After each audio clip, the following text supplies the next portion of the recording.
Today I want to talk about pros and cons of switching to M1 architecture. Apple's new M1 architecture is very interesting for many reasons. And if you don't have a Mac, yeah, go ahead and jump on it. But let's say, for example, you have 2019, 17, 18, a good machine like i7, i9, Intel. Do you really have to switch your hardware? Well, it really depends. So I'll first outline the good points of M1 architecture and why somebody should be switching to it. The first reason why somebody should switch to M1 architecture is the video editing performance. First of all, we all know and we've seen many videos about and benchmarks about how good it is for video editing, and indeed it is. M1, even the cheapest one, even just the standard M1 processor, the performance with video is almost like having afterburner card that you get in the Mac Pro. There is no doubt about it that for video, if you need to be portable and you need to move from place to place and switching offices and you want to keep your work with you, I will go for it. For video, it is a beast. The M1 architecture is just nothing like it. Reason number two to jump to M1 architecture is the battery life. Battery life was upgraded immensely. You have 70% more. You have 17 hours of Apple TV movie playback and up to 11 hours of wireless web. That makes a huge difference when you're on the road. It's good to be without the power cord, when you're in a hotel room, just laying on the couch or just making yourself comfortable without the need of the power cord. Reason number three to jump to the new M1 architecture is the thermals. So how much it actually heats up and how much you feel on your hands while you're working. Thermals are upgraded a lot. Because of the lower power consumption, it produces less heat, so for longer periods of time and a lot more load, you'll be able to work comfortable without your hands start sweating, and which is really not good. Reason number four to jump to M1 architecture, especially laptops I'm talking about, is the display. The display is also improved, even though it's not that much of an improvement when you put them side to side. But you have a brighter display. Keep in mind that's only when you play HDR content. What they tell you, 1000 nits sustained full screen brightness, that's only when you're playing HDR. Regular brightness is just 500 nits. But still, it's a liquid retina XDR display, which is better than the older one.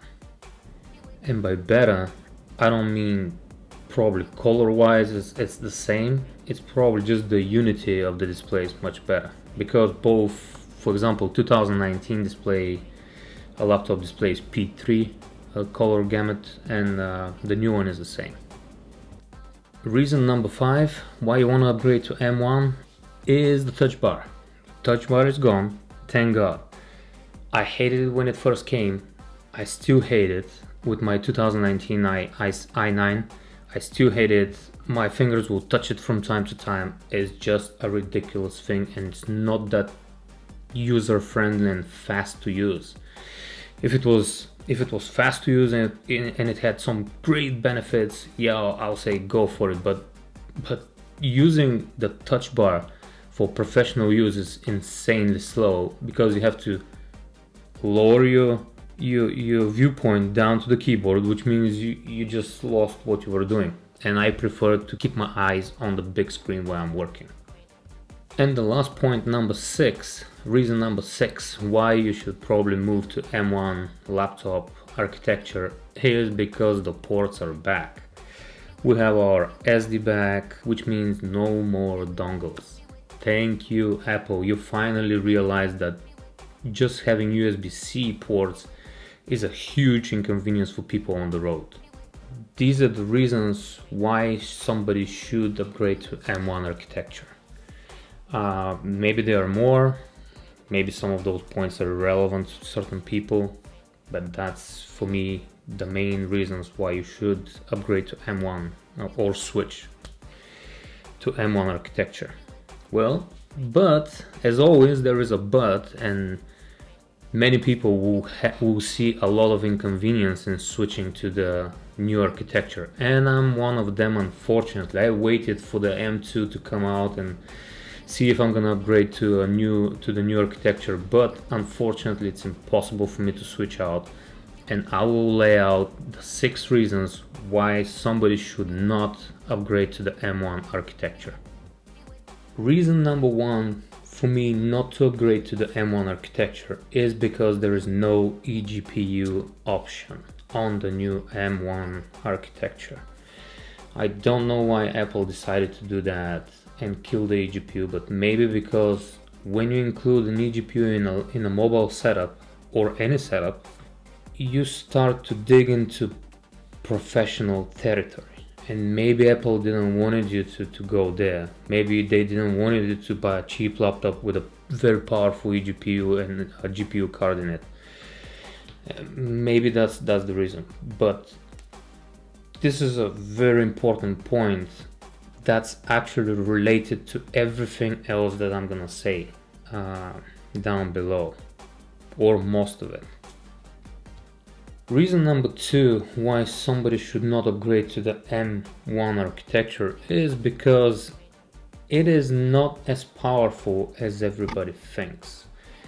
Apple has their own way of presenting how powerful the machine is, and it is very marketing oriented. And believe me, when Apple does it, they do it for a reason, and they're very good at it. Apple normally compares, for example, M1 Max, they don't compare it to M1 Pro or M1, they compare it to something else outside of that whole environment or new architecture. This is partly because if they want you to buy the M1 Max and your tasks are mostly CPU intensive, well, you should not buy the M1 Max at all, because it's almost the same power as the M1 Pro. They both have 10 cores. The difference is that the memory bandwidth of the M1 Max is double. But in day-to-day use, you will not see any difference. Even if you go with the M1, you will not see any difference. And comparing M1, like I said, the M1 architecture is a beast for video, but for machine learning also, because they have those chips integrated that does those calculations inside the chip itself. It's like having a dedicated card, like the afterburner card, that will do the video calculations, but you have it in the M1 chip, and they're great for that. For those 2 things, they're absolutely fantastic. But let's say you want to do some project in Blender, or you want to do something else outside of those 2 areas. Let's say you want to do DaVinci Resolve, and there are plenty of plugins that will not utilize the M1 chip at all.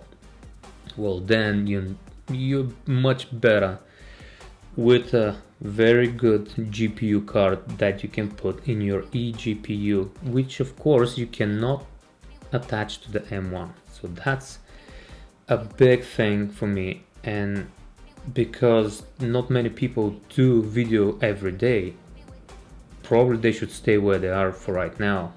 If you have i7, i9 processor, you're as good as you can get. If you do office work, for example, believe me, 0.01 second difference is not gonna make any difference to you at all. So you hit a print and it prints in the same time manner. Most of your day-to-day tasks, checking email, listening to music, watching videos, copying files, stuff like that, they will be the same.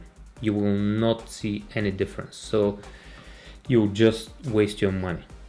Hey, but guess what? If you have tons of money and you just want to buy the newest one, go for it.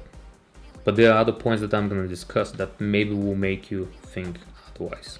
As I will show you with Blender, you can go to the database and you can see what processor, how powerful it is, what GPU, how powerful it is. You will see that the M1 architecture is not as great as you think.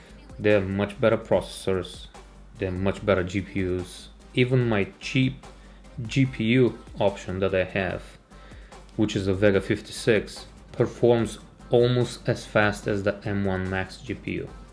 So there you go. My card costs 200 euros. M1 Max starts at about $3,000. Okay, I spent enough time on point number 2, why you should not get it. There's plenty to be said, plenty to be seen online. So let's move to reason number 3, why you should not upgrade to M1 architecture, and that is Windows support. Windows virtualization is coming, but it's a hit and miss, and you have to be careful when you switch over. For example, right now I'm using VMware virtualization and it's not supported on the M1 Mac. It's coming, I bet it's coming. Parallels have a good support right now, but again, you come to the point where regular Windows is not supported. Will the ARM version of the Windows, will it support your applications? All that needs to be checked before you switch. If you depend, like me, I use Oracle Primavera for my day-to-day tasks and certain projects, so I cannot lose that. I need Windows support and I need it in virtualizations. I don't want Bootcamp, which is point number 4, why you should not switch to M1 architecture, and that is because there is no Bootcamp at all, and probably never will be, at least for a decade, until Apple figures out, the same as the USB-C ports, that hey, maybe people need it, you know. We'll see about that. We're down to reason number 5, which is no server version for the M1 at all, period. And when I say no server version, yes, there is the newer one, probably it's available for the M1, but it's so limited that I don't want to call that server version. It's just MDM server, that's all. If you really want a server like we are using in our company, we're using a couple of Apple servers because that's the easiest environment to manage.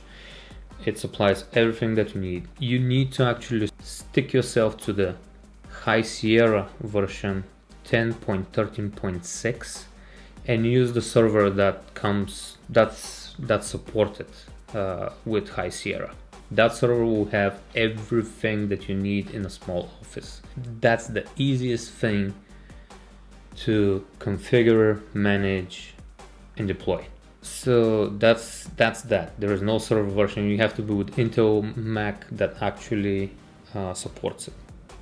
The last reason why you should not switch to the M1 architecture, on my list at least, that's cost. So again, that's very subjective to the person. If you're doing video editing and it takes you 3 times more to do your job, yeah, go ahead and upgrade to M1 architecture. It doesn't matter if it's a desktop, laptop, whatever. That will save you a lot of time, The money is not gonna be, it won't matter at that point. But for example, for me, it's a big issue because switching to M1, I'm gonna have to switch everything that I use for work. Right now my setup is a 30-inch Apple Cinema display with a DVI port. That display doesn't have display ports, doesn't have anything else.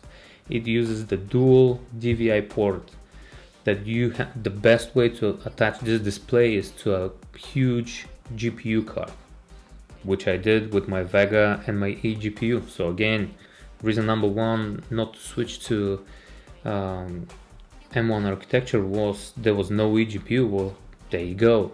It's attached again to the cost thing. I cannot attach my display without dongles and stuff like that, which are crap, and believe me, when you attach a big display to your laptop, the video card starts struggling and it will start heating up. And one of the good points, reason number 3 to get M1, all of a sudden is gonna be not so relevant anymore.